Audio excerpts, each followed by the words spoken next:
দেওয়া জিনিস দিয়ে যে একটা এত সুন্দর পেঁয়াজির আইটেম বানানো যায় তা দেখলে আপনারা অবাক হয়ে যাবেন আর কোনো দিন ফেলে দিবেন না। চলুন তাহলে দেখে নিই। সুন্দর এই ভিডিওটা স্কিপ করে যাবেন না, না টেনে পুরোটাই দেখার চেষ্টা করবেন। আসসালামু আলাইকুম, আমি রাজিয়া খানস ফ্যামিলির রান্না থেকে আবারও চলে এসেছি শর্টকাট ভিডিও নিয়ে আপনাদের জন্য, যাতে আপনারা সুন্দরভাবে উপভোগ করতে পারেন। এখানে আমি কলার মোচার যে খোসাটা, সে খোসাটা ব্যবহার করব এই রেসিপিতে।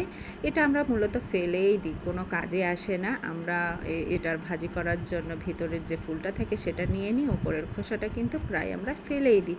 আজকের পর থেকে আপনারা কেউই এই খোসাটাকে আর ফেলে দিবেন না। এটাকে আমরা খুব সুন্দরভাবে পেঁয়াজি বানিয়ে নিতে পারবো। এখানে আমি ডালকে সুন্দরভাবে ভেজিয়ে বেটে নিয়েছি, সাথে মরিচটাও বেটে নিয়েছিলাম। দিয়ে দিচ্ছি এই পাতাগুলোকে কুচি কুচি করে আমি কেটে নিয়েছি। এখানে যেহেতু প্রচুর পরিমাণে আয়রন থাকে, তাই কাটার সাথে সাথে কিন্তু কালো কালার হয়ে গিয়েছে, দেখতেই পাচ্ছেন। এখানে দিয়ে দিচ্ছি পেঁয়াজ কুচি, আর বেশি কিছু দেওয়ার কোনো প্রয়োজন নেই, এবং লবণ স্বাদের উপরে ডিপেন্ড করে দিবেন। এখানে বাড়তি কোনো কিছু দেওয়ার প্রয়োজন নেই। এটা সুন্দরভাবে মেখে নিয়েই তৈরি হয়ে যাবে আপনার পেঁয়াজি। সুন্দরভাবে এখন ভেজে নেওয়ার পালা, কারণ এটাতে যে পুষ্টিগুণ রয়েছে, ভিটামিন এ, রাতকানা রোগের জন্য কিন্তু এই সবজিগুলো খুব উপকারী। কলার গাছের মোচা ভাজি করে খেতে পারেন, ক্যানজাল ভাজি করে খেতে পারেন। এগুলো থেকে কিন্তু খুব সুন্দর আমাদের শরীরের পুষ্টিগুণ বজায় রাখে এবং রোগ প্রতিরোধ ক্ষমতাটা বাড়িয়ে দেয়।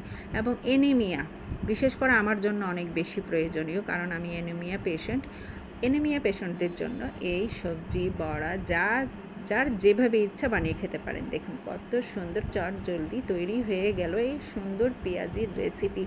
আপনারা বুঝতেই পারবেন না যে এটা কলার মোচার খোসাটা দিয়ে বানিয়েছি আমি। চোখে না দেখলে আসলে কেউ বিশ্বাসই করতে পারবে না যে এত সুন্দর পেঁয়াজির আইটেম ফেলে দেওয়া জিনিস দিয়ে আমরা বানিয়ে নিতে পেরেছি। খুব সুন্দরভাবে আপনিও বানিয়ে উপভোগ করতে পারেন আপনার পরিবারের সাথে।